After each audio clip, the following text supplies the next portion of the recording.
निवडणूक लढणार भाजप सोडून आम्ही कोणासाठी निधी करू? भाजप सोडून आम्ही काय?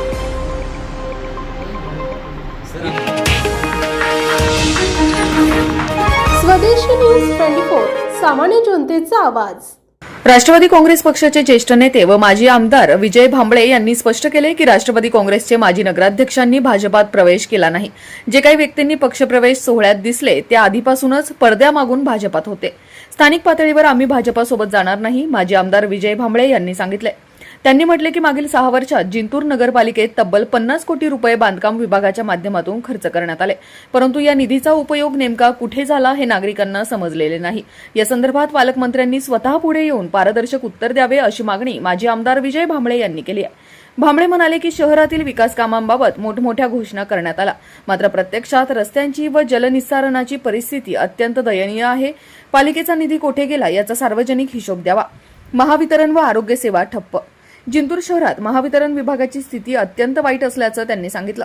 शहरात वीज पुरवठा वारंवार खंडित होतो, अधिकारी व लाईनमन नागरिकांच्या तक्रारींकडे दुर्लक्ष करतात। तसेच आरोग्य सेवेचीही दुरावस्था झाली असून प्राथमिक आरोग्य केंद्रे व सरकारी रुग्णालयांमध्ये सुविधा नसल्याने नागरिकांना अडचणींना सामोरे जावे लागतंय। शहरातील मूलभूत सोयी सुविधांची पडझड झाल्याबद्दल नागरिकांमध्ये नाराजी असून प्रशासन आणि सत्ताधाऱ्यांनी तात्काळ लक्ष घालावे अशी मागणी करण्यात। इस बारे में कोई भी मालूमात नहीं। मैं नांदेड़ गई थी, मेरी मम्मी एडमिट थे अश्विनी हॉस्पिटल में आईसीयू में। मैं नांदेड़ में 10 दिन से वहाँ पे हूँ नांदेड़ में। कल अचानक मुझे दोपहर से लोगों के फ़ोन आना शुरू हुए, ऐसा आपका नाम कल बीजेपी का जो लोगों का प्रवेश हुआ उसमें आपका नाम है, क्या बात है। मुझे शौक लगा कि भाई अपन यहाँ नांदेड़ में हॉस्पिटल में रहे तो पेशेंट का ही केयर करेंगे ना, वो फिर मेरी मम्मी, दूसरे कोई नहीं। बाद में बच्चे से बात हुई, बच्चा मेरा जिंतूर में घर पे ही था, बच्चे से बात हुई, वो भी बोला मम्मी लोग आके पूछ रहे, वीडियो वायरल हुई। तो ये चुकी का है ना, हमारे को कोई संपर्क नहीं, कोई बात नहीं। अच्छा वैसे लोग संपर्क में आने की बहुत कोशिश कर रहे हैं, मगर हमको इंटरेस्ट नहीं है ना वो चीज़ से। नहीं, अब मिलने को घर पे आते। फारूकी साहब का सबसे संबंध अच्छा था, रिलेशन अच्छे थे, कोई भी पार्टी का हो, वो आते बात करते, चाय पानी पूछते, अपन जिसके मन चाहा चाय पीते, नहीं बात खत्म। इस बारे में तो कोई बात नहीं ना। बऱ्याच इलेक्ट्रॉनिक मीडिया परभणी जिल्ह्यातले अनेक प्रवेश झाले भाजप पक्षाने, अशा प्रकारच्या बातम्या कालपासून या ठिकाणी मी पण बघितल्या, आम्ही सगळ्या कार्यकर्त्यांनी बघितल्या। आणि विशेष भाभींची बातमी मी स्वतः बघितली, त्यांचा नावाचा उल्लेख मुंबईला त्या ठिकाणी केला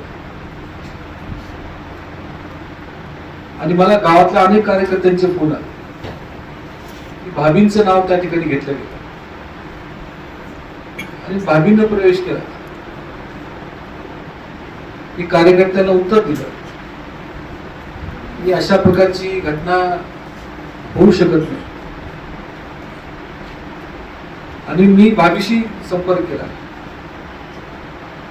आणि भाभीने सांगितलं की माझी आई त्या ठिकाणी नांदेडला ऍडमिट है, मैं नांदेड़ में हूँ, मुझे कोई इतला नहीं, मुझे कुछ खबर भी नहीं। त्याचा खुलासा आता भाभीनं तुम्हाला सगळ्यांना केला। मला राज्याचे प्रदेशाध्यक्ष चव्हाण साहेबांना मुद्दामून सांगायचं की तुमच्या जिल्ह्याचे नेते जे कोणी भाजपचे नेते असतील त्यांनी तुम्हाला अंधारात ठेवायला नाही पाहिजे। प्रदेश अध्यक्ष म्हणजे महाराष्ट्रात एक नेता असतो, तशा नेत्याच्या समोर एक जबाबदार व्यक्ती म्हणजे 5 वर्ष नगराध्यक्ष राहिलेले, 5 टर्म नगरसेवक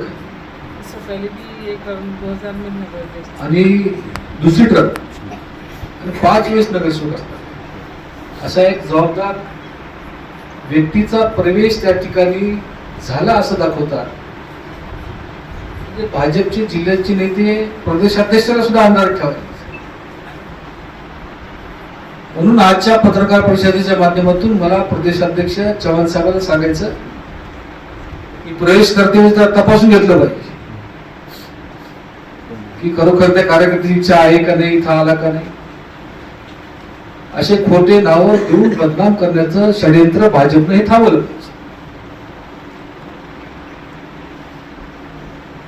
आमचे वडील माणिकरावजी भांबळे जेव्हा राजकारणात नवीन नवीन आले आणि कफील भाई हे आमच्या मानसपुत्र म्हणून कफील भाईला आमचे वडील सांभाळायचे. तेव्हापासून हे आमचं दुसरं नातं आहे. एक वडिलांचं नातं होतं आणि हे दुसरं नातं माझ्यासोबत.